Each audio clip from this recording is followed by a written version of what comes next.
sir. Hey there. Hi there. Ho there. Hi. I am so Literally- glad that you picked that T-shirt to wear. Which one? The amateur sketch of me? Yes, of the Yes. Leprechaun. Because I watched your show today and I saw Thank the you. video on that finally, and because I was going to ask you, like, where the heck do you get like a kid's sketch of a leprechaun on your shirt? Isn't it just fabulous? It is. It's great. I mean, there's so many layers to that video that are hilarious. And, you know, to be fair for the times, it's maybe a little outdated, right? I'll give it that, you know, in this whole cancel culture society, right? But to be fair, it's an actual news broadcast that took place, and it's still out there for public consumption year after year after year to be laughed with, laughed at, however you're going to approach it, right? But for me, it's not about anything more in that entire news bit than that right there. Like that right there is the entire bit of that entire thing for me, because I just think somebody's so creative to put something so not creative as the sketch. No, it was great. And they're like, good. I wonder who did that sketch because they did a really good job. And I was like, And they guessed it was the reporter. Like, just they were like, "Oh, it's probably Brian," you know. I want the gold.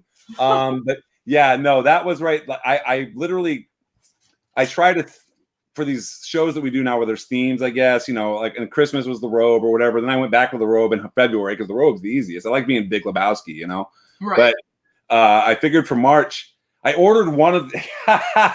Here's the funniest part. I ordered one of these shirts, right? And it was from. It hasn't even come yet because it was ordered through Teespring, right? Okay. Excuse me, I'm going to drink a beverage while I'm That's talking. fine. I was eating while you were figuring out the technical difficulties. Question, because I know I'm up against my own taping constraints. I have some time on that, but where are you at? Are we up against somebody live, or do we have to worry about somebody getting mad? Where are we at with that? No, we don't worry about anybody getting mad. I usually end around 9, just because Mama J, you know, her show starts, so we usually end about 9. Yeah, I just know that's a thing. I just want to, you know, I want to make sure we're not part of that thing. No, All right. we're not part of that. So anyway, the shirt though, so the Teespring one didn't come, or hasn't come yet, but it's the funniest one of the bunch in my opinion. So I said, well, shoot, I got to have more than just one of these shirts. So I ended up going through Amazon, and they just had tons of them with different writing, but the same thing. So I have all of these. I have like 6 of these shirts now with the same face, just different wording. And I think it's my favorite shirt now. You know what I'm saying? Oh, it was great. And that was going to be one of the first questions is, I think you've worn a different T-shirt almost every single show so far. And how many Irish shirts can one man have? Well, like I said, this was my first run of them in the sense of ever having Irish themed shirts. I've never had a Notre Dame. I've had Celtics stuff when I was a Celtics fan. I've always been a Celtics fan per se, but when the Celtics mattered to me in 8th grade, and the Celtics mattered so much to me in 8th grade. Here's what a dork I was. I carried, you know, how you carry a backpack to school or whatever, right? Like, I would carry like this big Celtics gym duffel bag, like, you know, like that's not even like the gym bag, like a duffel bag, like you carry in an airport. I'm a dork, but that was the last time I was really Irish themed, was being a Celtics fan in 8th grade. But I'm always mad I have to rewatch my shows too, David. Don't worry about it. But I think I'm at 7 total, including because Amazon. Our UPS driver's been a little off his game lately. He listens to the radio a little too loud, and he was dropping packages off at your neighbors. Yeah, and it's on camera. We see it go over there. I just, I don't, but they're lucky enough, they're honest enough that they bring it over. But this guy's like done it twice in a week, and he's the regular guy. It's not that he's a fill-in or something. You know what I'm saying? So it's just, so literally we thought that we canceled the first time around. We thought, oh man, well, we lost the package because they didn't bring it over, and I wasn't going to bother them. It's COVID, whatever. But luckily Amazon credited us the thing, so we got 2 sets of the fake tuxedo Irish gimmick shirt, and my corncob pipe that I ordered, that's a gimmick pipe, but God, what a magic trick that was the other day when I started the show. But I should start every show like that. I just like when you start doing this. Yeah, me too. I mean, it shows my range of motion before I actually end up leaning just into a Coke box to, give myself a stroke, Well, then I know you were like still moving around, and you're like, you had the belt on. You're like, I think I gave myself a hernia, but yet you were still doing the jig, and I was like, well, what happens there is the character. What happens there is the character. The character takes over per se. I mean, as much as there's layers to insanity, right? It's JLH is always, I've been JLH in the sense of always being John Law Hastings, but the JLH nickname that was assumed or whatever was back when I was doing radio in Massachusetts a little bit in 2006ish. More stand-up comedy. Radio is where I adopted the name because it was easier to say John Law Hastings. It was easier to say JLH than it was, hey, it's the Razor coming at you or whatever. I just didn't want some stupid radio name. You know what I'm saying? And so JLH just fit. And then your pal JLH, I say that pretty much with every show I do. That's it. You go back and listen to my old radio stuff. That's the tagline I've used forever. So the JLH character that you get though, as far as going, like if I'm in pain, physical pain, which I usually always am anyway, because I'm just old, but you become something else. Gene Simmons says it best. Gene Simmons of Kit Kuth. Gene Simmons says it best where, he's putting on 70 pounds of gear a night, and no matter what kind of ills or arthritic conditions he's experiencing at that point in time, he hits that stage and the demon comes to life, and whatever nicks and scratches and cuts and whatever, just painful moments happen. He's in that moment, and I think that goes for anybody that's in the moment as far as a content provider or creator or anybody with an artsy bent that has to do it in front of people, or not has to. Nobody has to do this. You just choose to do this, right? You're serving your own egotistical purposes by doing that, and that's the thing. Anybody can come out here and say, "Oh, I have a pure bent to want to show everybody my talents of how many dolls I have or whatever." Everybody, no matter how pure you might be, there's some kind of means to an end. Right? There's got to be. You don't go on a date not to consummate, right? Exactly. So there's got to be a means to an end for everybody doing artistic provisions, whether it be the self-fulfilling goal of I entertain the masses for $0, or I turn water into wine, right? Literally, you can go as far as that route. I turn water into wine, and I got self-fulfilling satisfaction. Or you sit on a barge down a river for 4 hours, and I sit there and talk to you the whole time because I find it entertaining.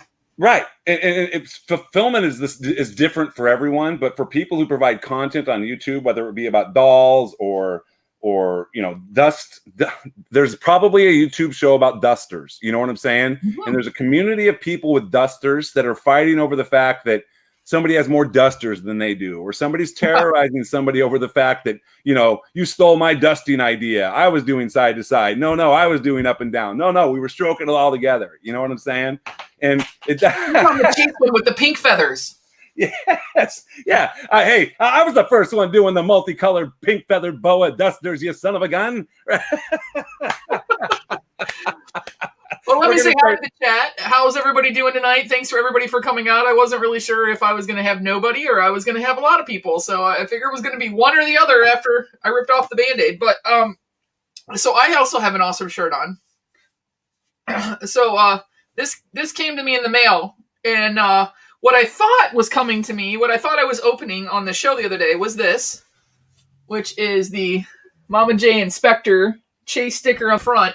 I love it. And Are You Smarter Than a Spectre shirt. So this was, it's got a sticker on it. Hang on. Smarter Than a Spectre, which I earned by winning 2 of Mama J's episodes. Yeah. And so that's what I thought was in the package. And so I was getting ready to talk smack and goof off at a couple of people that I played against. And I opened this shirt and I was like, oh, hang on. Uh-oh, it's a test pattern. What do you... Yeah. There's a great Cheech and Chong bit I'll tell you about after you do that. Remind me to do it because I'll forget. Okay. Keep the test pattern up so I can at least do the bit. Okay, here, wait, ready? Yeah. So Cheech and Chong have a bit where Cheech walks in on Pedro the Pockets and Man, their reoccurring series of bits that they would do on audio. And he walks in, he's like, hey, man. He's like, hey, what are you watching? And he's like, oh, man, I'm watching a movie about cowboys and Indians. And he's like, hey, man, that's not a movie about cowboys and Indians, man. That's a test pattern.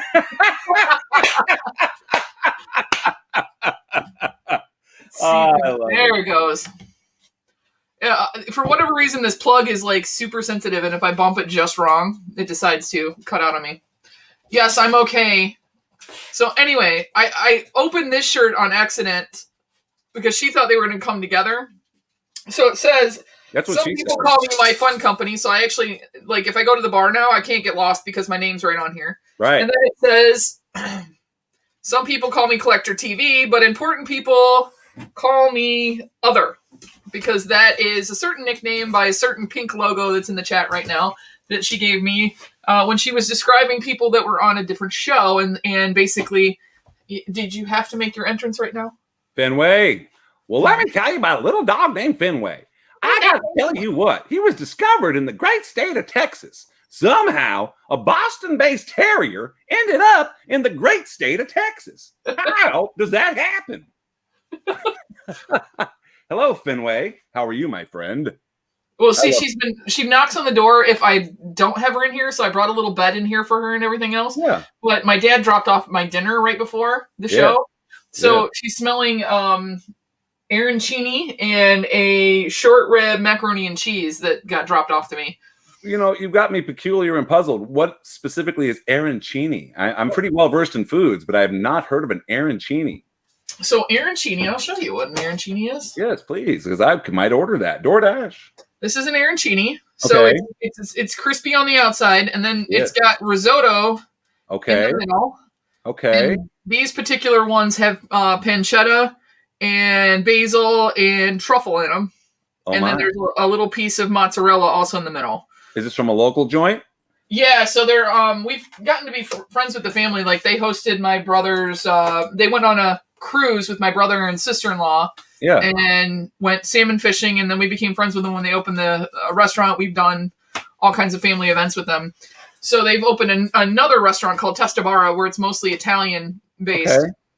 Is that a dish you can order at any Italian restaurant, or is that a specialty of the house? No, well, this flavor is especially of the house, but you can usually get arancini as an appetizer at any Italian restaurant. So it's always got the crust on the outside and prosciutto or risotto in it, and then it depends on what it's filled. Some of them I've had have like meat and peas and stuff in it, and others are just like sausage and stuff like that.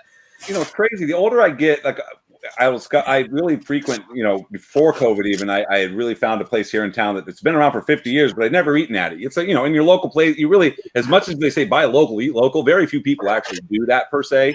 And so I found this place called Mike's Pizzeria that serves gnocchi. I had never even known what gnocchi was until it's oh my God, I love gnocchi. But yes, and I've become such a gnocchi fan 2 years later that all I order DoorDash Italian-wise is gnocchi, but now I'm going to have to spread my Italian horizons once again for arancini. Yeah, they're delicious. And I've had that you just held up. That is, so this is short rib, macaroni and cheese, and it smells amazing. So yeah, I can literally smell it.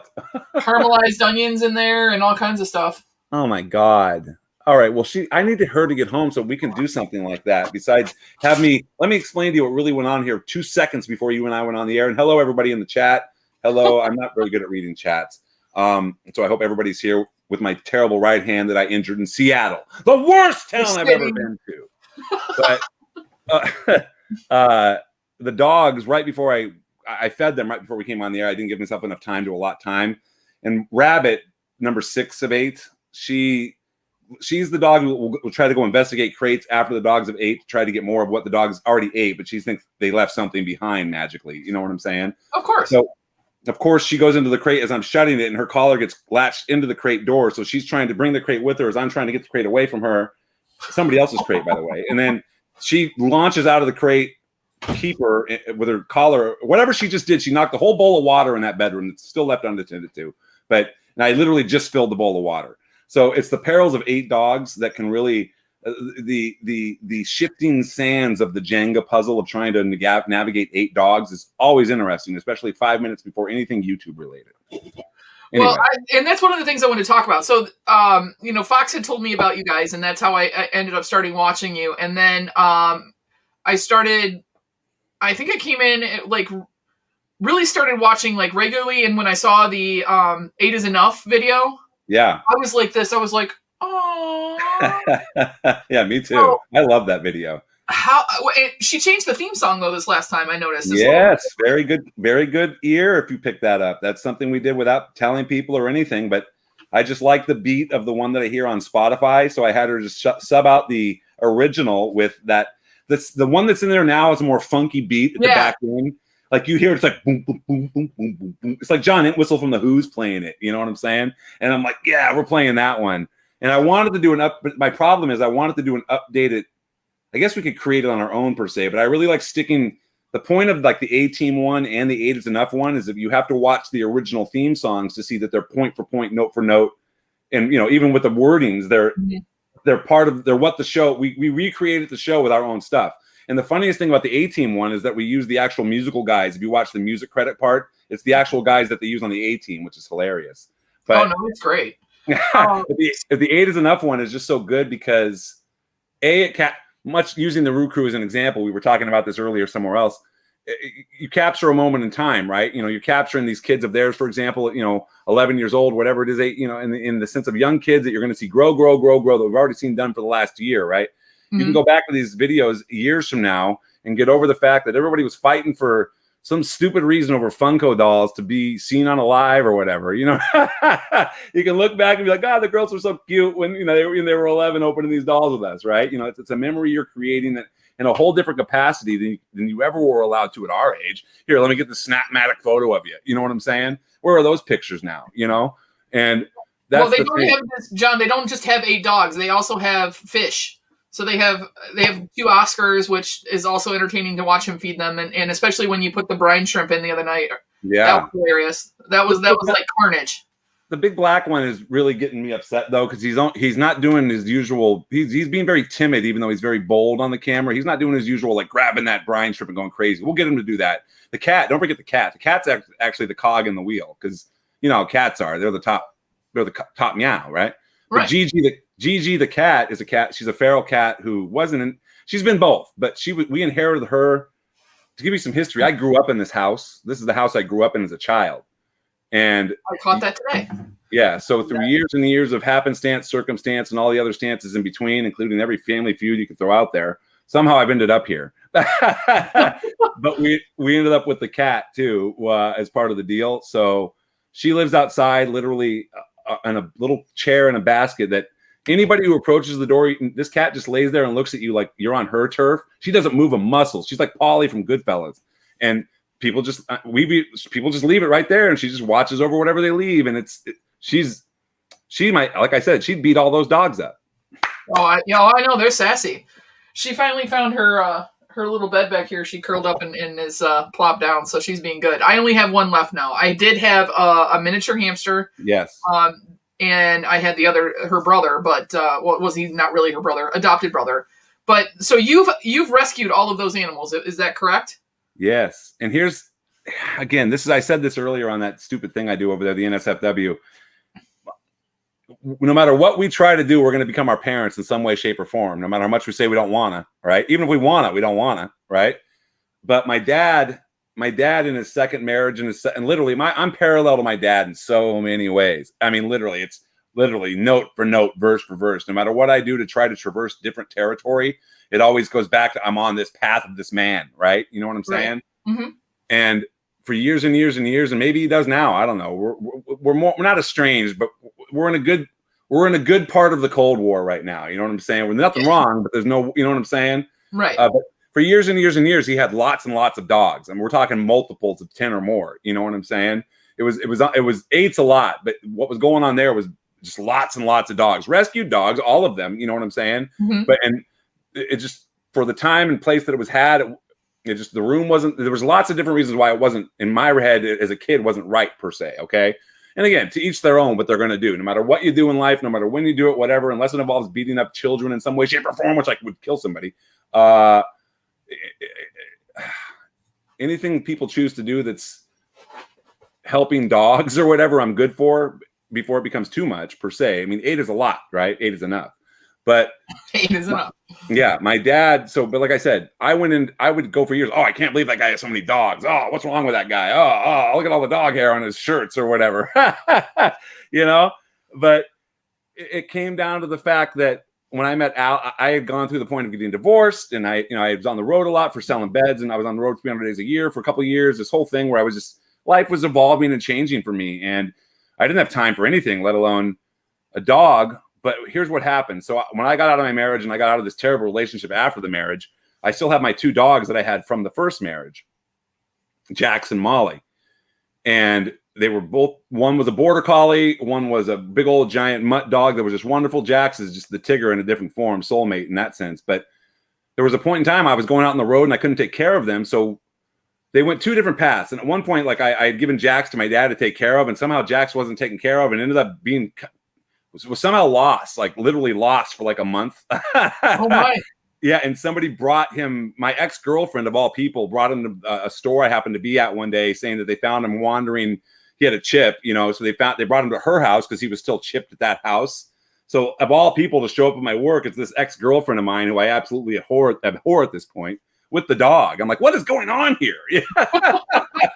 So anyway, Jax, I ended up finally, when I gave him, my landlord rescued him from me at the apartment complex I was living at. Desi, she was wonderful. And Jax, on one of the episodes, Bye Bye Big Jackson, talking about episode trivia.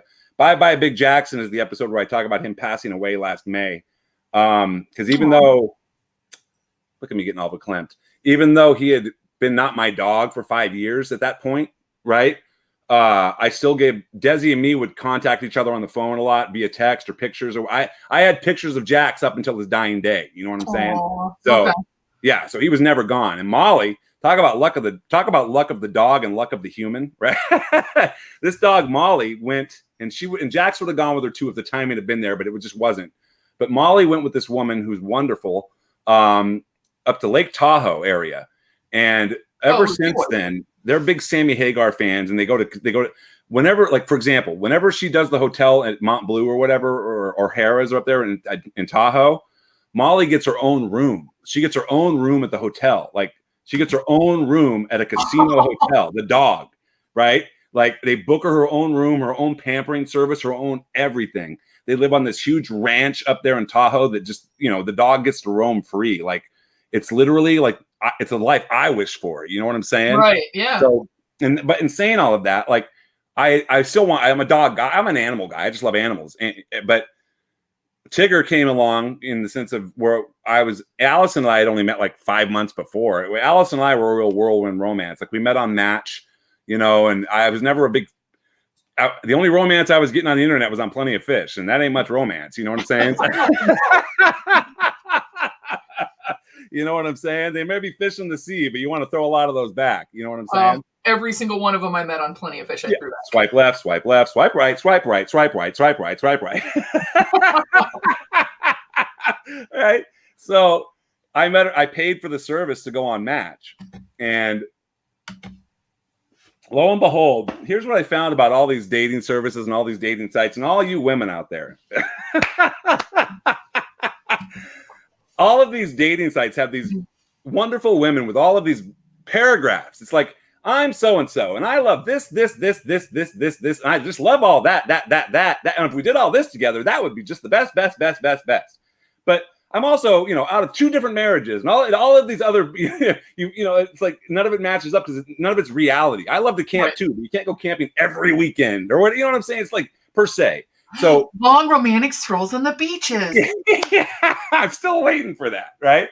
So Allison wrote, you know, a long, wonderful soliloquy about everything she expected out of a man. And one of her big rules at the end of the and this goes in line with YouTube videos and fast forwarding. Maybe this is why it's stuck in my head. Don't fast forward the videos because, you know, you might miss stuff, right? But the part where the part where she says something, I expect you to write me back in the inbox with more than just the word, hey, right? And so what do I write in the inbox when I write her? Hey. And she actually responded. And lo and behold, like within a matter of a week or 2, we were literally living together. It was fast, right? And it hasn't gone. You hauled. Yeah, well, yeah. That's a great joke, isn't it? Yes, we definitely U-hauled, and she brought a Dodge Durango, and I'm still trying to find out what rhymes with Durango. But but what happens is, I knew that I liked her. I knew that I loved her in the sense of, because I'm very possessive about stupid stuff, or I'm worried about stupid stuff and things that, like, if I loan you my car, that means a lot. You know, like I can count on one hand how many, with fingers left over, how many times I've let somebody drive my car for whatever vapid reason you wouldn't let somebody drive a car, right? Mainly not to wreck it. You know what I'm saying? But the first time I met her, I let her go to the first time I met her, and this is like 3 days, she was going to Disneyland with her friend, and I let her take the car to Disneyland by herself with her friend, you know? So it was like, it was instant trust, instant everything. You know what I'm saying? And it's been that way ever since. And she she just drives the car that I'm the very messed up motor of, I guess. You know what I'm saying? Well, she's amazing. I mean, I love listening to you guys laugh and at each other and have so much fun interacting with each other when you guys do the videos. And I think that's kind of what brings me back for more. I literally watch you every morning, and I've already told you this. We've already had this discussion, but the freaking scoop score in the story gets stuck in my head. And then the other day at work, before I found out that everybody in my office had the vid, is I said that to someone, and they're like, "What did you just say?" And I'm like, I can't believe that just came out of my mouth. Well, I'll give you a funny story about how that shouldn't have come out of my mouth in a minute. But first off, thank you so much. I'm never know what to say to compliments or whatever, because I just have a low self-esteem as it is. But thank you for that. I really appreciate it. But the scoop and score and the story, God, there's so much. If you go, I had Facebook. Facebook was a thing at one point, remember? But even going back to MySpace, I would do video promos. Like there's locked away Facebook promos that I have that I don't put. There's nothing wrong with them. There's a lot of cussing in them. That's my So here's a weird, layers and layers. Sorry to take up a lot of time, and I'll try not to take up too much, but I'm trying to make myself make sense to the uninitiated, because I think sometimes the people who have oh my God, this guy's a lot, and maybe the one thing I want to convey to everybody who doesn't know who I am or why is this guy so insane, it's probably because I am. But what was I just saying?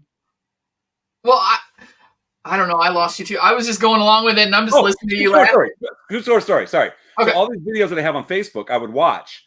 And if you watch them, if I ever allowed the public to watch them, you would see over the maturation of these videos, you would see there was a point where I was like, here's the scoop. And then later on, I was like, well, here's the story. And then later on, I was like, here's the score. And it was all amalgamated and put together over like a year or two of videos, let's call it, right? So then at some point, and I've refined it down to right about 2011 when I was in the radio business here in town and stuff. Here's the scoop, the score, and the story became my summation to my stand-up comedy bits I was doing, because I would go to my Hulk Hogan having sex with his wife bit directly from there. So it would be, here's the scoop, the score, and the story. Then I'd talk about Hulk Hogan being Hulk Hogan and wanting to go to have bedroom play with his wife or whatever. And that would lead into, well, let me tell you something, Luscious Linda. I'm going to take you, and I'm going to break you, I'm going to shake you, brother. All this stuff, right? But here's the scoop, the score, and the story was that's it. We're getting to the meat of, this is the end. You know what I'm saying? Thank God, right? You're not the only one. You're not the only one. And I love it. And that's why I've literally looked into trademarking it and stuff, if I ever became something enough to trademark something deservedly enough. But seriously, if there's one thing I can absolutely take credit for as far as saying that's mine, that is absolutely mine, 100%. And I love that people say it. And I love the fact that people, even when they get it wrong, it's funny to hear them say it like, here's the scoop, the score, and the situation. Or they'll say something in the attempt of trying to remember what it says. Then they'll ask me I've had so many people write me and say, what do you say? And I'm like, what do you mean? And they're like, what's that scoop thing you say? And I'm like, scoop, score, and story. They're like, yes, thanks, I need to say it. Like, it's such a punch. You know what I'm saying? And the one time, though, that it didn't pay off for me, nearly cost me my job at Mattress Firm before I just ended up leaving it myself.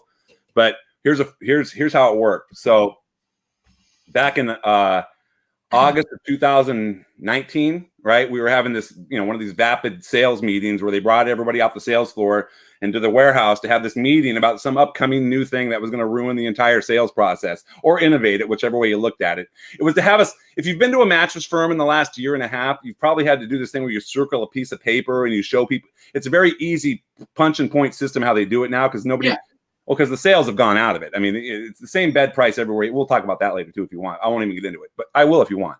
But just know I can give you independent advice on a bed anywhere, anytime, any place. Oh, we're going to get to that question. Okay, perfect. But the thing about that is this regional manager was at this meeting. Like the boss of the bosses was at this meeting. And at the point in time, this district manager, who I absolutely hated, and we didn't get along at all, because either I hated him or he hated me, or we hated each other equally, one of the two. But he ended up spouting off about the wonderfulness of this process, and I ended up spouting off about the fact that it was limiting the creativity of the salesperson 100%, and I don't work off a script. I need to be me in order to sell nearly $1 million worth or more of merchandise for you a year, like I was doing for a long time. Right. You know what I'm saying? Oh, yeah, absolutely. And I was expressing this to all the, and again, not everybody's as passionate as I am. Not everybody's as crazy as I am. And not everybody cares as much as I do about stupid stuff. But when it comes down to me having my creative process hampered, you're going to get an earful from me as to why you shouldn't. You know what I'm saying? So in front of this room of people, I ended up spouting off and ba. And then one woman, her name was whatever her name. Doesn't matter what her name was, but she's like, yeah, she's like, oh, you're upsetting the group. I'm like, no, you're upsetting the group because you don't put your sales quota in every month. And that's what's really rocking the boat here. Can we discuss that? You know what I'm saying? Yeah. So I get dragged out of the room. They demand a 5-minute break or whatever, right? And this guy drags me out of the room, the regional manager, and he takes me into the other side of like the warehouse where you can't even hear us. And he goes, I can tell you're upset about this process, but I really need you to calm down. And I'm on a roll. It's 100 degrees in Fresno, and I'm just sitting in this hot warehouse here, and all of it's just more gas than I ever wanted to be filled with. You know what I'm saying? Yeah. And I said to him, here's the scoop, here's the score. And he had heard it before. He had heard it so many times before in positive ways that he'd never had it used against him. You know what I'm saying? And I mean, I used that in front of, they had a point in time when they did the final sleep train conversion to Mattress Firm in California. They had me come up and speak in front of like 1,500 people. People knew the line. You know what I'm saying? Like, that's insanity, right? That's a dream. That's a person who wants to be a pro wrestling fan's dream, is that they know your stupid catchphrase, right? So I use it on this guy in the negative way, and he stops cold. I'm like, here's the scoop, here's the score, and he's like, go home. He was like, go home. And I'm like, what? And he's like, go home. He's like, you're out of here. And I'm like, what? And so like I stood there for a second, like aghast, like this guy just stopped the catchphrase. You know what I'm saying? Like I'm like, now I don't know what I'm pissed more about. You didn't. Yeah. Oh no, you did. Yeah. Bun up, time to nut up. Right. And I was like, so I stood there and I'm like, wait a second.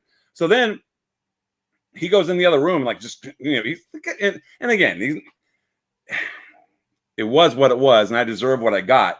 But I looked at him, I said, are you letting me go, or are you just letting me go? Right.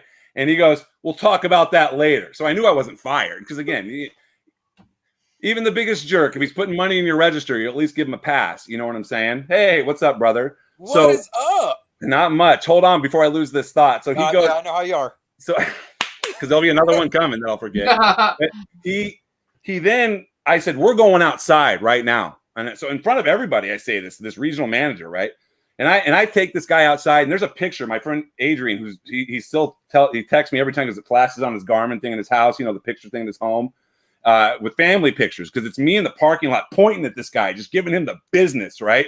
And just hammering him, and probably saying Scoop Score story like 37 times in the 100-degree heat. Like, this guy's sweating bullets, and I'm just sweating Niagara Falls. And I'm like, this is not going to work. Boom, boom, boom. I'm just slamming this guy. And literally should have been fired on the spot, right? Like, to this minute, I'll never know how I wasn't fired from that moment. And I think you said something, we're going to talk about prior jobs. But to give you like I said, the first course of that main menu, to stand in a parking lot and tell a regional manager how he could literally take the company and go F himself and still come back to work the next day. Somehow I did it. and I quit on my own 4 months later. Because I quit on my own 4 months later. Take this job and shove it. I ain't working here no more. So when you were live earlier, I said I had you playing and I was listening. Like I was doing chores around the house, but I was listening. And I heard you say, and I had to stop what I was doing and run in and start watching, because I heard you say Chuck E. Cheese. Yes. And you actually dressed as the mouse. The rat, thank you. Yes. The rat. Okay. The streetwise rat from New York City, according to his bio. Yes. What is it true that you got some rub-a-dub-dubs from drunk parents? Oh yeah. Oh, not just rub-a-dub-dubs, but I literally got like Jennifer Grey and Patrick Swayze dirty dancing moments. I mean, oh yeah, and like the kids come up and punch you in the Chucky nuts, and you're not allowed to talk, because you're in this costume, right? And really, it's absurd. The absurdity of not being allowed to talk in those costumes to me, because if you have any ability to do another voice, I could have been like, "Ha, kids," and just under the mask, right? You don't know, Right. but standing there like a mute and going, and they're like, wham, and they're like, "Does that hurt? Does that hurt?" And you're like, "Yeah, mother effer, it hurts." What noise does a rat make when you kick it in the nuts? Yeah, and I definitely grunted and groaned at kids, and they definitely walked away. Like, you wonder why the kids cried at the Chuck E. Cheese's. It wasn't because they were scared of the big thing. It was. I mean, seeing a 6-foot rat's enough. But the reason some of those kids cried is because the Chucky, you wouldn't hear him, but he'd grunt at you, he'd get away. You know what I'm saying? But yeah, I dressed up as that. It was wasn't even one of my first jobs, however strange that sounds at 18. But hey, I'm a Jamaican man, right? But the thing about the costume thing with Chuck E. Cheese was I'm the only man I would know that would transfer Chuck E. Cheese's, right? I worked at the Fresno, California Chuck E. Cheese. And I was 18, 19, I don't even know what it was, maybe 30, who knows? But one of those, it all runs together before 46. But I was leaving California to go to Massachusetts, and I lived there for a long time. So I said, well, heck, you can transfer Chuck E. Cheese's. Who knew? So I transferred from the Fresno, California Chuck E. Cheese to the Natick, Massachusetts Chuck E. Cheese. And I was working afternoons there or whatever. And same deal, same gimmick, just different place. But the problem was I had to dress up as Chuck E. Cheese one day, and it was for an afternoon party of, I don't know if they were called Karens then, but I guess you can call them Karens now. I just know that this woman was the absolute, singular, rich, entitled, everything you'd expect of a rich mother at 2 p.m. on a Tuesday to be at a Chuck E. Cheese. You know what I'm saying? And no strike to those type of women, but God, you're pains in the asses. You know what I'm saying? So what happens is, and so will the men. The men are the worst because they don't even go to the party. They don't even go. They make the wives do it all. It's like, what are you doing? Where are you at? They write the check. Here you go. Yeah, they write the check. Be with them either. Yeah. So I'm hosting the party, and I also have to dress up as Chucky because it was the afternoon. Nobody's there. And the manager wasn't going to do it. So I have to split duty between going out and being like, here's your pizza, here's your drink, here's your this, tokens, this, that, the other. Then I have to go put on this costume. So I go put on the costume, and I go back, and it's time for the birthday song. And it's like, God, let's see if I remember it. It's like, you're a birthday star at Chuck E. Cheese. You're a special guest we all aim to please. You're a big time birthday star. Here's to you, our birthday star. Something like that. It's something along those lines. But you're dancing, Chucky's dancing in the costume, right? And I vaguely remember, I remember the table was here, but the spacing in Fresno was not the same as the spacing in Natick as far as the table to the stage, right? And one of the rules they would teach you as far as being Chuck E. Cheese was, if you get the kids around you and you got problems, just jump up on the stage, because there's space between the animatronics and you to kind of get away from them, right? So what I didn't account for was the fact that the stage at Natick was like 2 inches higher than the stage at Fresno, right? So, so Chucky goes to make the stereotypical, the leap onto the stage, and I banged my shin right into that table. I mean, I could still feel it. And there's still a chunk of scar there because I hit it so hard on that edge of that wood that Chucky let out a, you know what I'm saying? Like, and the next thing you know, and this isn't a movie moment, this is real. This legitimately happened. This is legitimate. You heard a kid say, "Mommy, Chucky's bleeding," right? Because Chucky was bleeding from his chin through the costume, So Chucky doesn't even finish the dance because that's the dance, right? So Chucky hobbles off the stage and leaves. Well, I'm back there tending to my wounds, and the manager comes in after a few minutes and said, "What's going on? What happened?" I'm like, "Oh, I banged my shin." He's like, "No." He's like, the mother's so upset. like she's, that you didn't finish the dance. Why didn't you finish the dance? He didn't care one bit that they didn't finish the stupid dance. And I've got, a chunk of flesh missing for this stupid costume and this stupid kid. And this kid's going to be richer than I'll ever be. It's 7 years old. You know what I'm saying? And yes. So that literally ended my Chuck E. Cheese wearing the costume career. But it didn't end my Chuck E. Cheese career until I left a note at 4 a.m. one day outside the door of that native Chuck E. Cheese place saying, F you, I'm out. Because I had just watched Half Baked when it first came out.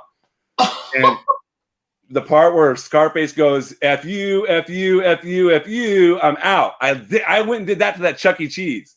So yeah, I'm an immature son of a gun.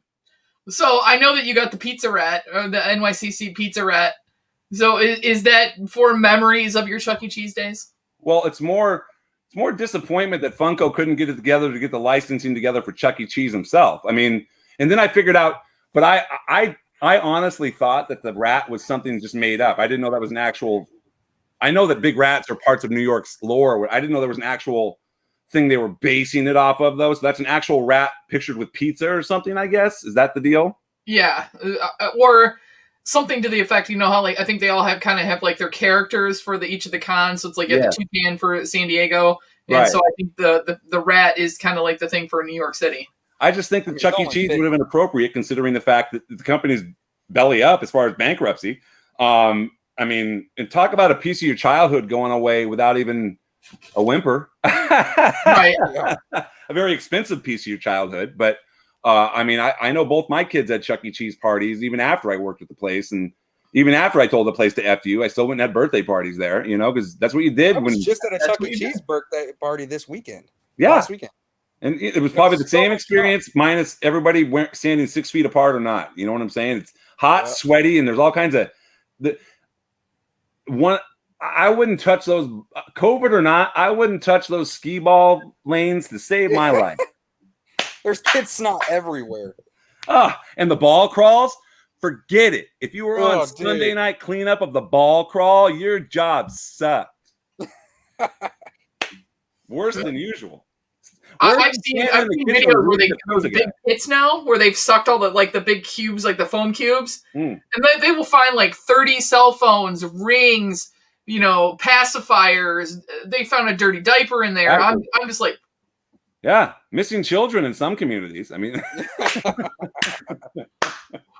so Spider Pop wants to know: is it true that they recycle pizza at Chuck E. Cheese? It's not true that they recycle pizza at Chuck E. Cheese, but I will tell you some horror stories if you'd like to hear it. I mean, I saw some stuff that was pretty gross at Chuck E. Cheese. But the one thing I can say that they did do was invent something that I thought was just genius that they never sold on the menu. But it was the first time when I worked there. It was really my first time ever having what was called cheese sticks, because you know how they serve they had the pizza bread, they had the bread, right? Or whatever. It's like a bread without anything on it per se. It has a seasoning. But what we would do in the back is we would put cheese on these sticks, and it was just fire. I'm like, this should be something everybody eats. And it wasn't anything you can order. Then, you know what I'm saying? And you heard it here first. He invented cheese bread. I'm going to say that I was party to inventing cheese sticks. Yes. And I just know that I missed it by not doing anything about it, like Rami and Michelle with the Post-it notes, right? You know? All right, so you said you've done stand-up, and then you were in radio as well, and so those are more public forums. So how do you go from being behind the mask of the Chuck E. Cheese to doing like the public stand-up and the radio show? Gosh. Radio, he can still hide his face. I mean, he's made for radio. Did you see that thing? I mean, look at that. You know what I'm saying? If I could do this all day, I'd be voice, for sure. I'd be Johnny Fever, everybody. No, what basically, gosh, it's again layers to the onion. My drive in life, as much as I love pro wrestling or whatever, and that looks like that's what I'd want to be or what, and I would. I mean, again, there's lots of stories to tell, but my thrust in life and thrust in entertaining people was to be a radio broadcaster, like morning man. I grew up here in Fresno with a local radio show called Dean and Dawn and the Breakfast Club. And the reason I liked Dean and Dawn and the Breakfast Club was because it was everything you'd want in a radio show, as far as you got a pair of funny guys talking about funny stuff, at least from what I remember as a kid. But you also had side guys doing voices, and you had a show, you had audio theater for the mind, right? And then I got older, you know, you get into Don Imus or Howard Stern. I was a Howard Stern guy completely, not so much anymore, just because whatever. But there was a long time I was Howard driven, you know. But anybody I listened to on the radio for a discernible amount of time, like I consider them mentors still or whatever. Like there's people that I just are burned into my brain as I remember Jennifer Lip, and even 3,000 miles away, you remember your DJ. You remember wherever you grew up. You know there's a DJ out there that you listen to in the morning. I had John Lee Walker in the morning. I mean, there's somebody that you listened to as a kid before you got ready for school or whatever out there that you just remember. You know what I'm saying? And they weren't necessarily famous anywhere except your town, but gosh, they were famous in your town. Yeah. The true local celebrities. Yes, and radio really is an on-the-ground business, and that's the thing. You don't win in radio without getting out there and promoting and doing these crazy, gimmicky, all those things that radio stuff used to do before really there was a crackdown as far as corporate stuff. But me, I wanted to be in radio so bad, and I wanted to work for 103.7 KRZR right here in Fresno. And there it is. That's what it's based off of right there. That's amazing. That pizza looks good. I wasn't trying to cut you off. I didn't mean to actually push it live. I was going to wait till you were done telling your story about radio, but... Yeah. Oh, you'll never know when I'm done, so it's good you showed it now. But just run things over me because I can just talk over it, and it'll sound like I'm talking about that. You're really interesting. Hey, Carmen, how are you? It'll be like a Chinese movie where it's like, hey, you, over there. I will kill you. Right? Put up your dukes. So anyway, what was joining us tonight. What was I saying? I forget. You were talking about radio and stand up and how you get it. So I wanted to be in radio. So I ended up paying to go to a radio broadcasting school because of Howard Stern of all people. This is where you don't pay to listen to Howard Stern. He ended up to have you make more money than him. Just know that. I went to the Connecticut School of Broadcasting because he would always advertise it. And it was in the Wellesley Hills of Massachusetts and 3 other locations, Farmington, Connecticut, and somewhere in Florida. Whatever. I just knew that I wanted to go to the CSB because Howard Stern said it was the place for me. And I ended up moving back to Massachusetts after leaving Massachusetts to come back to I ended up going there to go there. And I went there and paid $5,000, whatever it was then, probably be 10 grand now. $5,000 for, 16 weeks of complete utter bullshit. Like, sorry for the language, but just rudimentary. And here's the worst part for me too, is I was in there in 96, 97, where technology was changing away from reel to reel and regular radio. We were getting into the digital, and it was all happening so fast that radio was becoming obsolete even then, that I was wasting $5,000. You know what I'm saying? Yeah. And to truly put the stamp on wasting $500, 500, 5,000, whatever, to fully put the tramp stamp on $5,000 is the fact that I got into radio 2 years after leaving that school and this school promised, lifetime job and placement. All those schools promised that, right? Funny thing is, what happens when the place becomes a Burger King? Right? Because I can't even get a job there, mysteriously enough. But 2 years later, I started doing stand-up comedy because I had injured my back. I was a bottled water delivery guy, and I ended up injuring my back and having surgery. And I had all this stuff went on where I was out of work for like a year and a half, almost 2 years. And it was at that point in time, I had 2 kids. I had a wife. I literally just had one kid born a year 2004. So I had 2 kids, a wife, no money, no nothing. And still, it's kind of like that. There's actually less money because of the child support. But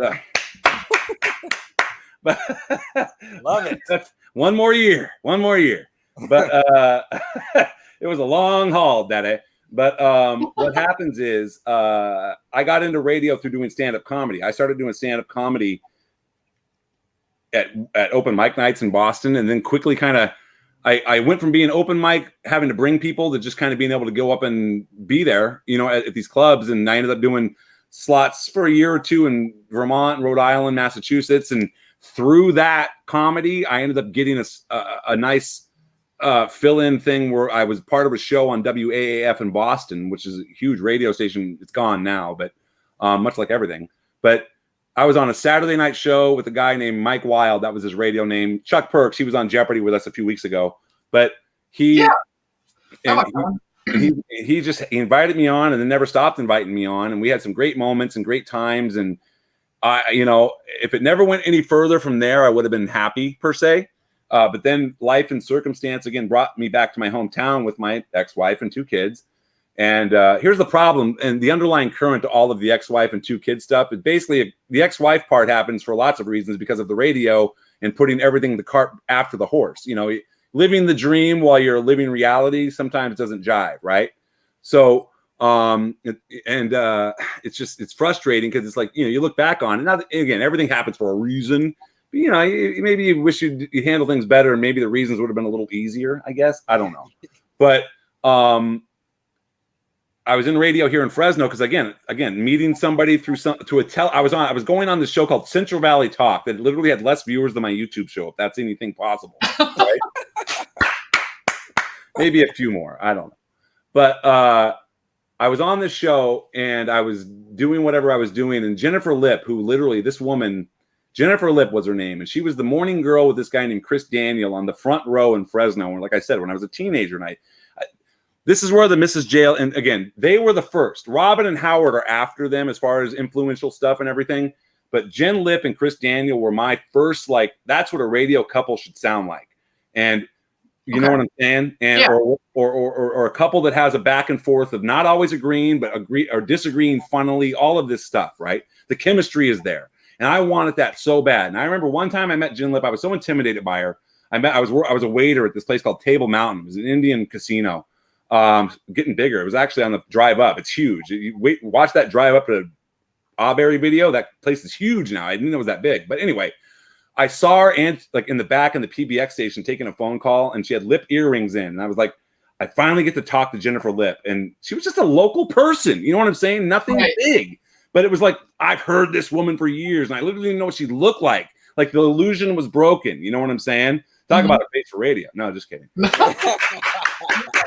So I live just north of Detroit, right? I used to do collections for condominium and homeowners associations. Not once, but twice, I had to foreclose on one of the local television personalities because he would not pay his association fees. And I'm thinking, you have a brand new silk tie on every single day. You have 1,500 different suits that you wear. You live in a 3-story townhouse right next to Comerica Park, the Detroit Tigers field, and you can't pay $200 a month in dues. Something is wrong here. Well, radio people are so self-absorbed that you think you should be paying them to live there. You know what I'm saying? Oh, but the thing is, I didn't meet her then. I literally walked away and didn't meet her. So years go by. Like I said, I'm on the 2008. I'm on this show, and she walks in because she's the guest after I am, and we ended up just saying hello, meeting, and she had heard of me, or I had heard of her, or whatever it was.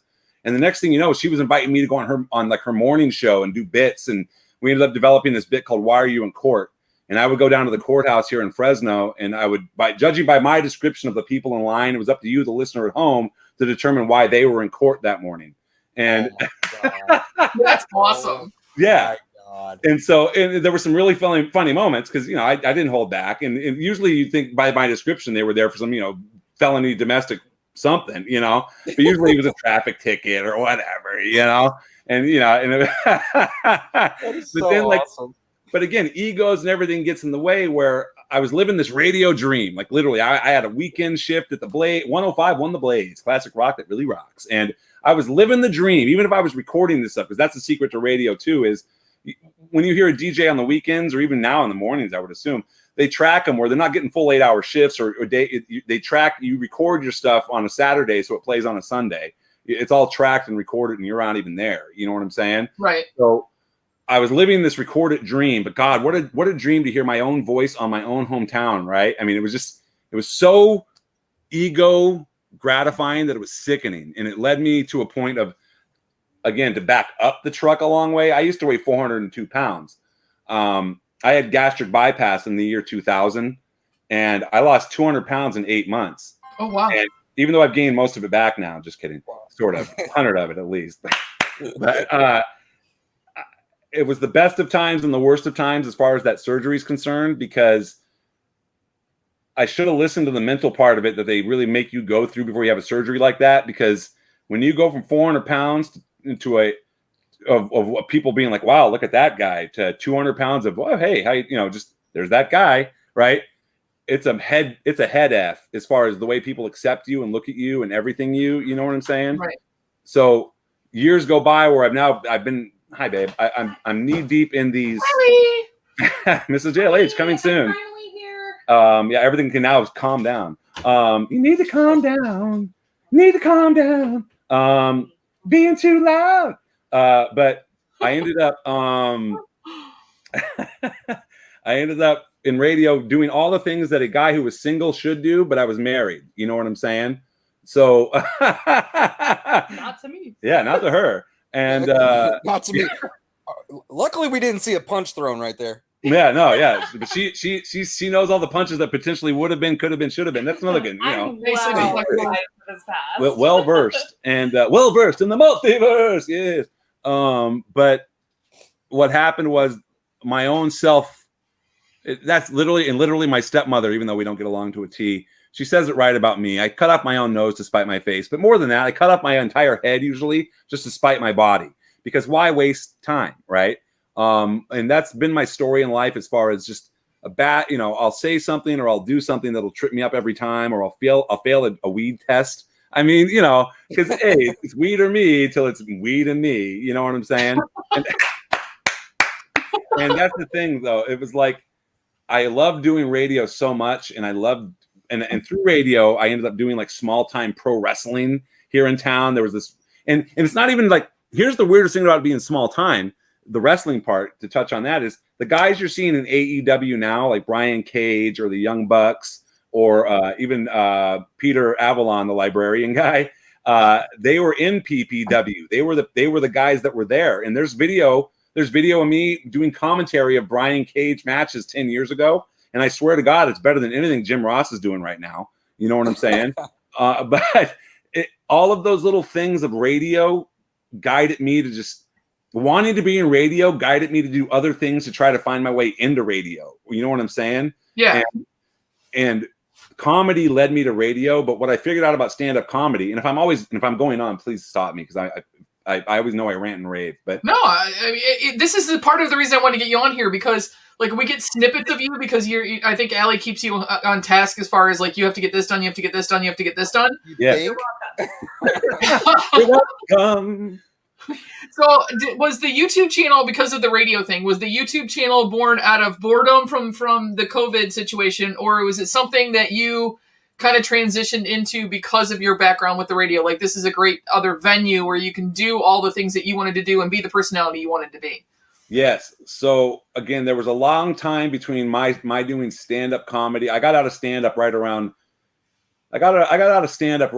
2011 as well, right when I got out of radio too. I was having panic attacks literally before I'd go on stage, even at the smallest of these comedy venues. I was having like heart palpitations, like, oh my God, I got to go up here. And it was more because I was, again, like I said earlier, I'll steal a Jim Carrey line. I might rock, but I'm not made of stone. Like, you know, it's like, I'm no different from anybody else. But I'll say this much. Using those comics then around me at that time here in town, I was different from all of those guys. And it wasn't accepted as far as, because comedy is a very vicious business. Well, anything's a vicious business, but nobody's out there to help you in the stand-up comedy world, because they're out there to get themselves over. You know what I'm saying? Uh-huh. So they weren't together. They didn't like this from somebody else and run with it. Why am I going to give you my stage time? Vice versa, or vice versa, right? So it comes down to where I was having panic attacks because these guys didn't like me at all. And I have them here with the stupid show. I'm like, oh my God, I just pissed this person off. And when I piss people off, trust me, I care for like 2 seconds. Trust me, I do care. I care for 2 seconds. And yeah, Allison puts the care into the bear. She's the one who makes me care a little more than sometimes I for. have anxiety attacks she's like, now. We can't release that, or how dare you say that? Or what do you mean we're posting that? You should go ahead, Troy. Your YouTube has caused her to have anxiety. That's not right, man. Oh, 100%. And when I get let loose on those NSFW, she comes home with hives. You know what I'm saying? Well, he does those when I'm not in the house. Yes. Specifically, because he knows that, like, I'm not checking in. I'm not going to be looking. I'm not going to know what's said. Right. Don't worry. I know what's said because people update me throughout the day. But it's like when you leave a dog home alone. Yes. She has her own built-in camera. You, but when you're gone. Yeah, 100%. But it's like, so the bottom line is, what were we just talking about before I switched over to you? How we got to YouTube. Oh, how we got to YouTube. So I would say was, I mean, it was kind of both of our brainchild, but it was my suggestion in the fact of, it's COVID, you know, we're going to have to be home. And I know how he gets when he doesn't have something going on. And so YouTube was kind of a release for me to not have to deal with him 100% by myself because I know how he gets. And so now we have this whole community that gets to deal with him with how he gets. I figured there was some selfish motivation there. But Allie, some of these have been some of, and I've actually told him this. These have been some of my favorite lunches at work because he will be on a game, and then all of a sudden, I think I just came in and said hi one day, and all of a sudden we're just talking, and then something set him off, and I like DM'd Dave, Big Dog Dave in the background. I'm like, did I do something wrong? Like, it wasn't anything that you weren't talking to me. You like went on this whole side rant. I'm like, I probably shouldn't have said that, huh? And he's like, no, it's great when he gets going like this. It's great. Just let him go. And that's what I always forget is that there are people out there that enjoy when he's like that, because I don't necessarily enjoy it because it gives, like I said, it gives me anxiety. I know how the fallout could be. I'm thinking of the 20 different scenarios of who might be angry or what might be said or who might not watch us anymore because of it. Whereas he's just in the moment and he's going to say it. Yeah. And I mean, it's been proven time and time again that there are people that enjoy that aspect of him, right? So I've been trying to be a little more lenient on. But in saying that though, and this is in no way sounding like I know what I'm doing at all when it comes to having rants and raves on the internet, but I think whether you disagree with me or not about the content that I'm about to go rant and rave about, I think verbiage matters when it comes down to ranting and raving. If you're just out there going, "Hey, mother effer, I'm gonna F you up, and I'm gonna stick my D in your M," and all this stuff, right? Like, it's like, okay, great, you're able to stick your D in my M. We all can do that. You know what I'm saying? Right. DM me about it. You don't need to go on the air and start ranting and raving and sounding stupid about it. As long as you can sound somewhat eloquent in your ranting and raving, you're halfway through the battle of, okay, this guy doesn't sound like such an idiot. You know what I'm saying? So if I can balance out my rants and raves with decent verbiage and, again, solid points, I don't go into these things half-cocked. You know what I'm saying? I might be in other situations, but I short-lived and half-cocked. But but what it comes down to is the fact that if I'm ranting and raving about something, it's not because I'm just willy-nilly ranting and raving. It's because there's been plenty of pressure buildup that's led to the ranting and raving. And when it comes out, and like I said I think I said a little while ago, you can't rant and rave all the time because then it just becomes, ranting and raving all the time, and it just becomes this noise, right? So you build up and you save it for some good ones. You know what I'm saying? And there's some people that if you say it to me in the right way, no matter what the forum, I will probably find a way to decimate them in a very polite, passive-aggressive way because they never escape my wrath. You know what I'm saying? But this man right here, Dave, is the second best ranter. Like, he and I got talking after last Wednesday's Band-Aid episode. Yes. And he just vented, and I was just like, I've now found two of these gentlemen. Yeah. I've now found two of these men who have the best way of just going, blah, blah, blah, blah, blah. You completely understand what they're saying, and then he's done. And then he's like, yeah, and so sorry about that. And he's like, so back to this. And he was just normal right. Dave.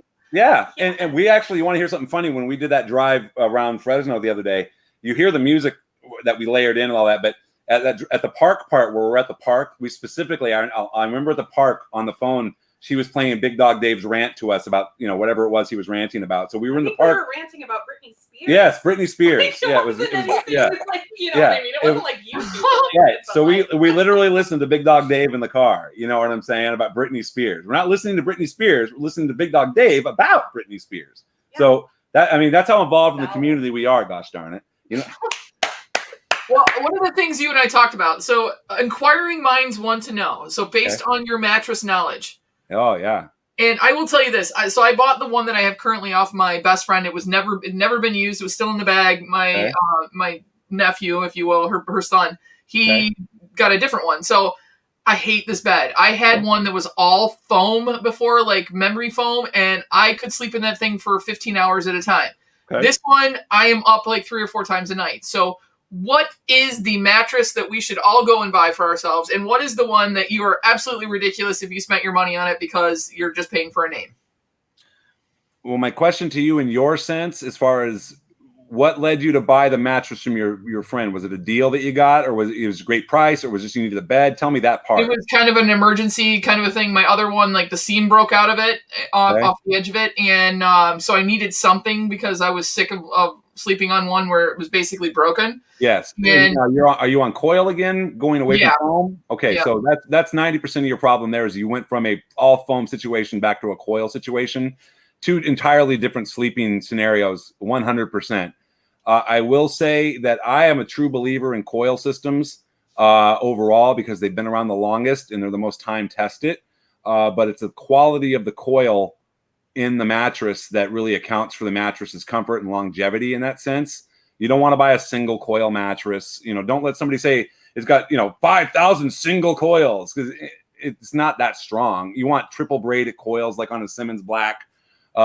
Natural latex mattress, totally mentioned collectibles, brings up natural latex mattresses. Nice mattresses, nothing wrong with them. But the huge problem with those is they're returned a lot because people have allergy issues with latex. Oh, so people don't realize it till their 100-day comfort trial is just about up that they've got a itchy, scratchy reaction to latex, and they're convinced it's bed bugs. Yep. A generic answer just with my by osmosis mattress knowledge is that one bed doesn't fit every person. It's very, I think specific. Right. I prefer a different type of bed than he does. Yes, especially the bed that was in the previous relationship. Ow. Right. Oh, yeah, that one was no good.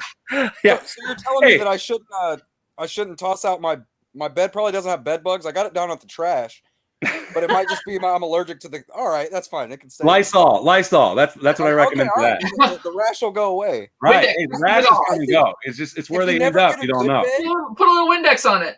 Right. If you never get a good bed, you don't know what you're missing. Then you can stay in cheap hotels. That's me. I can stay in the trap because I don't need a good bed. Here's the funny thing about hotel beds. So you guys go on a trip and you slept in this hotel bed that's just so much better than your bed. You're like, man, I haven't slept this good since I was never in. You've never slept so good in the hotel bed, no matter where you went, right? And especially if it's a longer destination trip. Like if you're in Hawaii, anything is going to sleep good because you're in Hawaii. I mean, that's part of the trip. Yeah. You know what I'm saying? You can sleep on a bed of nails and the bed's going to feel better than what you got at home, right? Completely disagree, Umpty Scratch. 1 second, and we'll get to that why. And if they weigh 3 tons, that means they're a good bed. So here's the scoop, the score, the story. Yeah. Purple 4 is what Allison sleeps on in a queen size fashion. There are varying degrees of purples. Now, I will say this: the purple 1 is complete trash. It's a flimsy piece of bed that their original marketing scheme was you don't got to spend $3,000 to get a great night's sleep. That was the push, and you didn't. They had a $900 bed in the box that did the trick, and it felt different than anything else out there because of their polymer feel with that rubber feel. Okay, it was trash though, and it still is trash. And anybody that buys a purple 1 shouldn't have listened to their friend. You know what I'm saying? They should always listen to yourself when it comes to a mattress.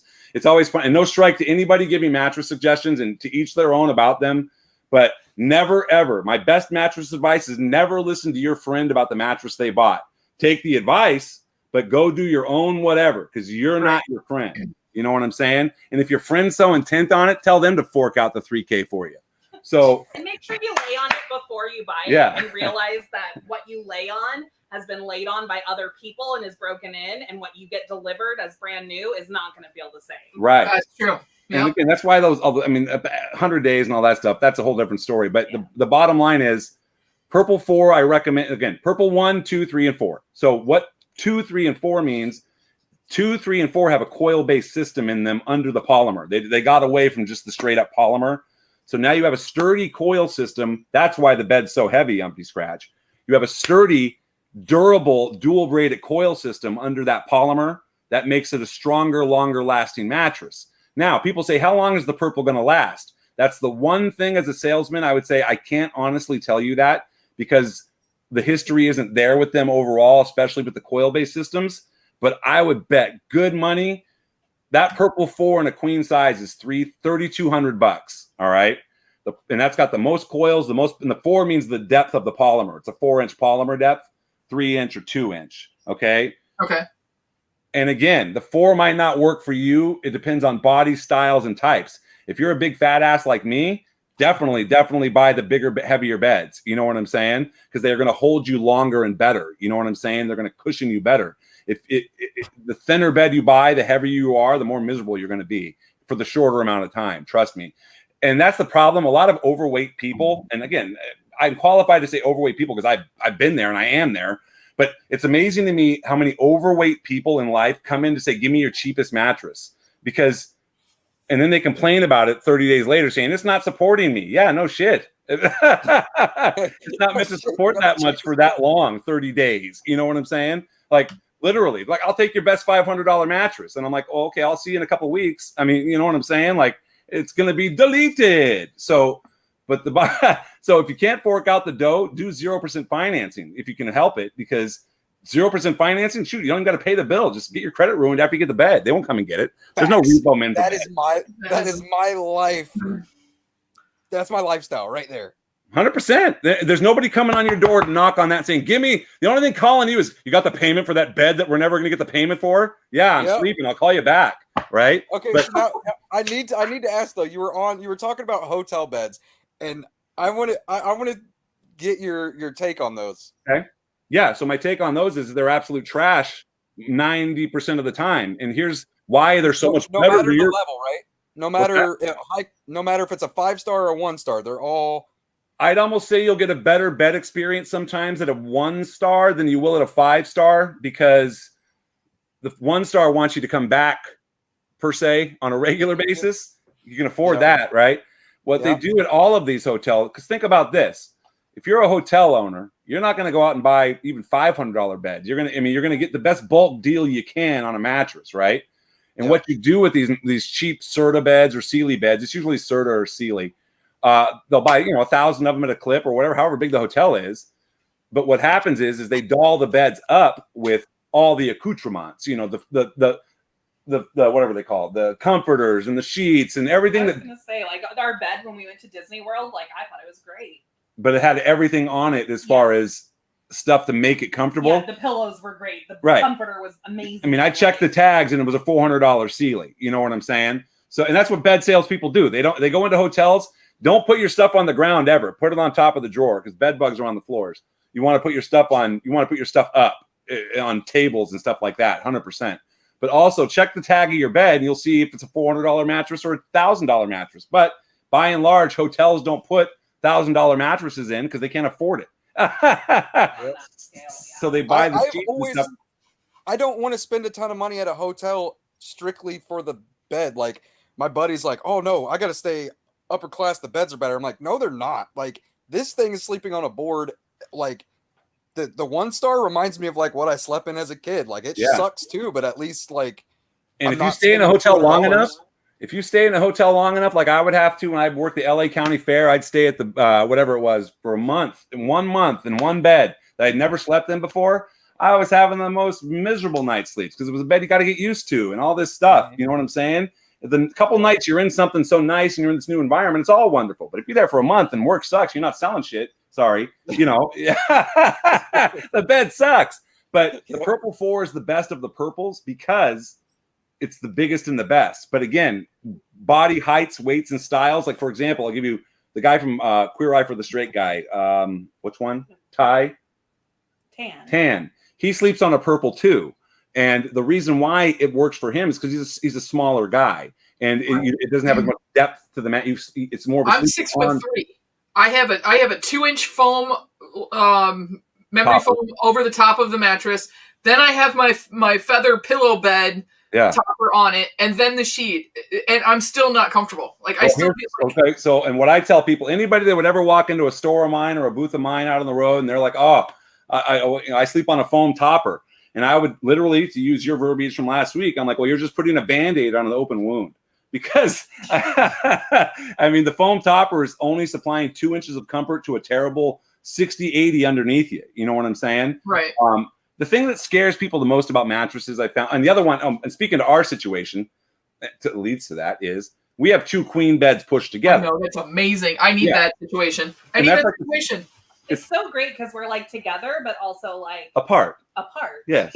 Like he's there. I can hear him. Like I know we're in the same room. Like I could roll over and roll over again and touch him. Hotel But- mattresses have more germs, 100%. 100%. 100%. No doubt about it. They can't Thanks, last. Robin. That scared me because Chuck E. Cheese is crazy. Yeah, no, but Chuck E. Cheese gets more thorough cleaning than any hotel I've seen. I can verify that I've been in some dirty rat trap hotels. Same here. Right. But the thing is, what were we just saying?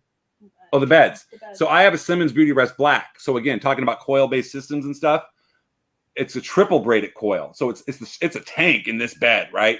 But on top of it, it has black ice memory foam. So it's a cooling bed while you sleep on it. Oh, nice. Okay. So for a hot sleeper, again, it's not going to ice box you, but it gets you where you got to go. It helps though. Yeah, it helps with body temperature and regulation. And also, any salesman that ever tells you in a bed store, any salesman that ever says this is going to cool you down, go find somebody else to sell you a bed, because as wonderful as the technology is, from everything from Tempur-Pedic on down, it still gets hot underneath you. You're the hot sleeper, so you're always going to be hot. Yeah. You know what I'm saying? Anybody who's selling you a bed on the fact that it's going to make you feel like Chilly Willy, say I'm going to go shopping somewhere else. Or if they tell you, it's going to give you the best night's sleep ever. No, it's not. No, it's not. No bed's going to give you the best night's sleep ever, because I have one of the best beds ever made, literally, as far as Simmons Blacks are concerned, and I sleep 4 hours a night. I mean, This is true. you know what I'm saying? So, and I sleep restlessly with 3 dogs around me. But Tequila gives me the best sleep ever, not a bed. that's it, 100%, and the best throw-ups ever too. But what I'll say about beds is this: the biggest secret to beds, and that, going back to Unicorn's thing about the hotel mattresses or dirtiness, one of the biggest things people have against mattresses, and the best way to save money, is buy a clearance mattress or a floor model mattress, especially floor models, because they're used the least. But when you hear of a 100-day trial, there's plenty of people that return a mattress after the 100-day trial or during, you know what I'm saying? And there's this big worry, oh my God, it's going to have bed bugs, or people effed in it, right? Well, what I usually tell people about having bed bugs or people effing in it, number one, they legally have to be sanitized wherever they go back to. If a reputable company is going to sanitize it no matter what, it has to be. It's in California, it has to be. So it gets sanitized like medically, you know what I'm saying? Then it gets pre-approved and reapproved to go back out on the whatever floor it might go back out on, or it may never even go. It just sits in a warehouse and you just sell sight unseen. And that's where trust really comes in, right? But where trust really comes in is the fact that you're selling somebody a $3,000 mattress for $1,200. Yeah, you get a way better deal. Right. Because it sat in somebody's house for 50, and I say 1,200 because I just love to stroke the deals. Somebody will try to get you for $2,000, but tell them to go shopping. I never wasted time. I was like, if they didn't have to believe me, but I'll tell you what, one of my biggest credits in my career as a mattress salesman were all the people that didn't believe me and came back after wasting so much time, effort, and gas to try to beat me. And then they'd come back and have to reluctantly pay me a little bit more because, well, that was the deal then, not now. You know what I'm saying? Yep. No, now I got to get you for the pillows and the sheets. Can't do them free. That was before you left and didn't believe me. Now we got to pay a little more. All right, I agree. Yeah, you should agree. You just sold a mattress to me, and we haven't even discussed which one yet. So well, and that's the best thing about me. People should really listen because I have no stake in the game anymore. And even though I always talk about going back to doing it because it's literally the only thing I can do. Literally. And if the road was an option without COVID, that's all I was really good at was being talk about a pressure situation. And this is where I learned this is where, going back to the show, this is where I completely learned to not cuss and present a entertaining product and try to sell you me. Because what you're selling, you're not selling the bed. They know what the bed does. It's you they're buying, Right. and that includes Absolutely. anything. That includes everything from the bed to the vacuum to the YouTube show you're watching. It's you they're buying. They know what the Funkos do. Yep. Yep. It's you they're buying. You know what I'm saying? So that's where I learned as far as being in the moment at a fair. Imagine you're at a fair. Let's use the San Diego County Fair where there's 20,000 people a day walking through that building. You know what I'm saying? For that's a 30-day show. 30 days. You have the potential to see 20,000 people a day if you wanted to talk to 20,000 people a day, right? You got 20,000 people a day walking by your bed booth. Not just your bed booth, but the 7 other bed booths that are also at that fair because Mattress Firm thinks you need more and more and more and more every year, right? There's not enough Mattress Firm booths at every friggin' fair you go to, right? You know, and really, if you go to a fair, you saw the Mattress Firm booths everywhere with the massage chairs and the hot tubs. I mean, at State Fair of Texas, there's 13 booths at the State Fair of Texas throughout that fairgrounds. One in a big old tent. Sorry, I'm sweating like a Niagara Falls. Whatever, but I'm into it. But the thing is, the beds, you're talking to all these people, and all you can do in this obscenely long shift of 6 a.m. to get there for the pre-team meeting, you know, and this big pump up thing, this big, you know, where I was always the guy yelling. I ended up being the State Fair of Texas MVP in 16 because I was the motivator. You know what I'm saying? And I had I was into Enzo Amore at the time, and I had all those guys at the end of that fair going, and you can't teach that. You know, all of them, all 130 of them. I'd complete a sale in the tent, and I'd stop everybody from doing what they were doing in this tent. And it took me a couple days, but by the middle of that month, every time I'd make a sale, everybody in that booth was going, and you can't teach that. It was just, that is so awesome. Oh, it was amazing. You know what I'm saying? Goosebumps, baby. There's video out there. Go look at it. But the bottom line is, I would talk to these people. You get 20,000 people walk by, you're going to talk to one person that's going to buy something. Maybe two, you know, you're working from 6 a.m. You get on that floor at 8 a.m. and you're working until midnight when that fair closes. And you know what I'm saying? You're there all day long, trying to sell these beds or sell these massage chairs and be as stand out as you can. Because I'll tell you what was stand out. Was the fact that I got so drunk one night that I bought this belt. Right? I bought this belt. I got so drunk in Santa Rosa, California, that I spent $400 on this belt, right? And the next day I woke up, it was in bed with me, and I looked at it, and I'm like, well, I've woken up with worse. You know what I'm saying? I woke up. Right? Yeah, I wake up with myself every day, right? And so, yeah, so it's a trade-off. So yeah. I said, I got to figure out what to do with this thing. And I ended up taking it and wearing it in the booth. And and somehow, some way, a kid who had physical disabilities or whatever was going on with him, there was a lot going on at once, but whatever it was, he had focused on the belt and was making a motion to want to touch the belt, right? So I go over there and I'm like, here, you know, touch it, whatever. And his mom spins around. She's like, oh my God, I can't believe this. I'm like, what? And she's like, this is the first time he's ever really gone out and just, you know, touched something like that and made a motion to somebody as far. He was 7 years old or whatever, you know. But it was a public display that he hadn't done before to touch this belt, and I knew right then and there that there was something to this belt. So I would wear it, regardless of my bosses bitching about it, regardless of employees being jealous about it, whatever the hell they were mad about.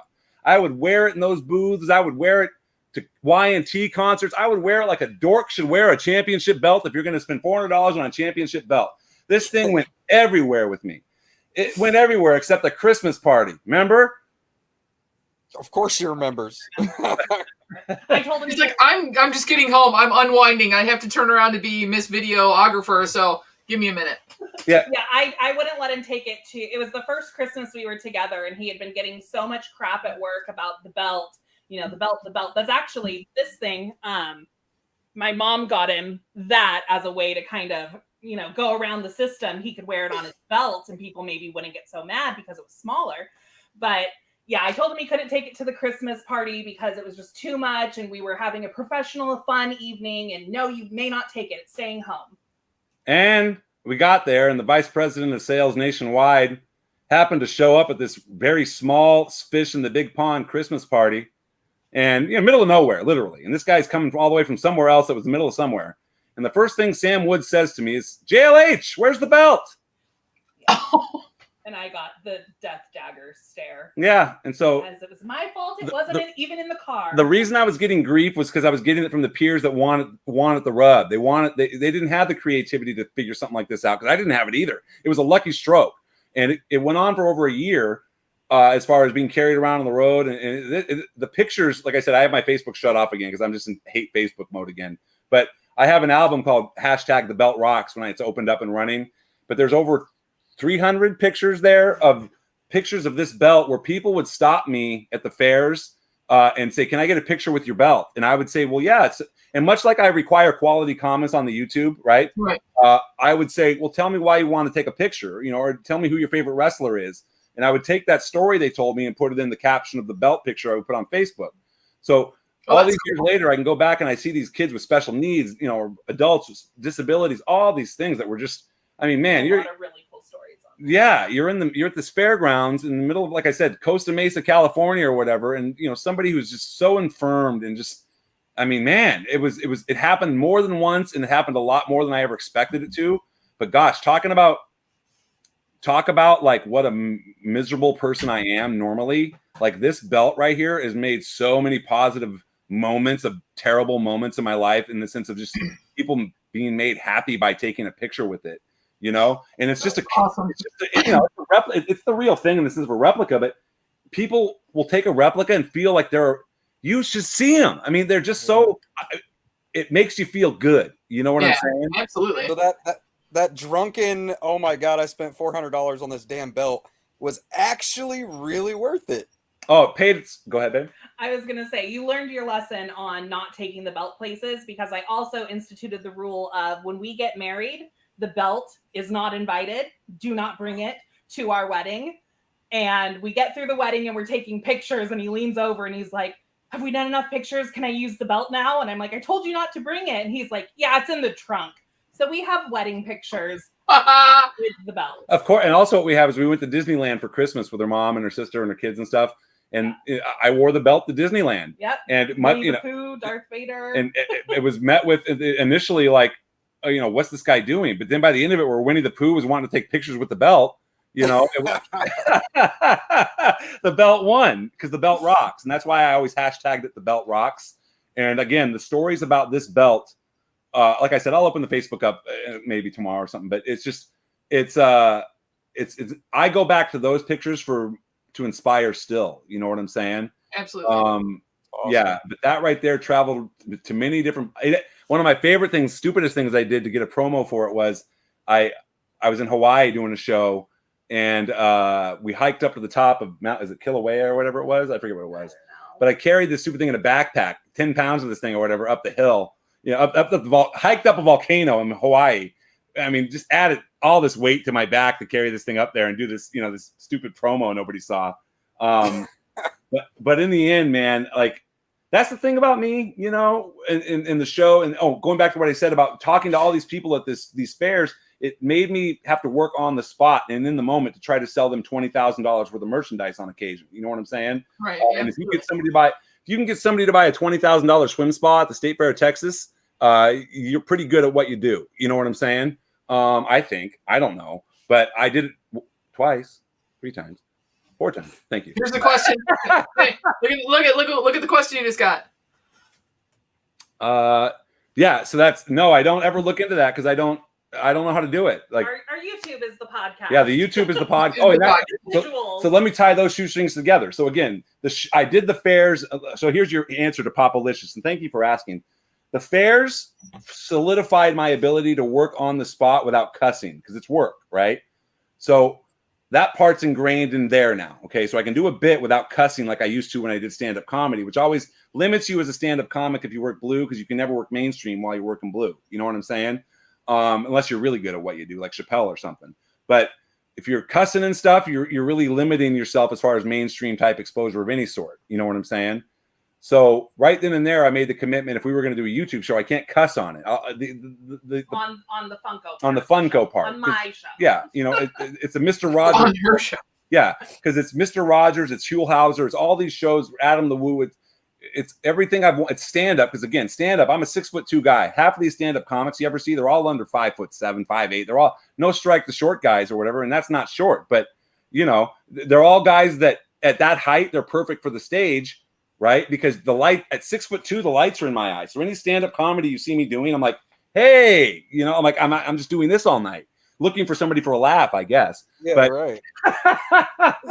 But the next thing you know, it was like, okay, I can do stand-up in my living room. And that's selling beds too, because I got paid. I finally got paid to do stand-up after years by selling beds, because that's all I did was a stand-up act every time. I care less about the beds. It was about, like I said, me and making the people laugh and making them lay down and have a good time and just whatever. You know what I'm saying? You know, right. You're going to spend $10,000. I'm just going to see how long it takes, you know? So,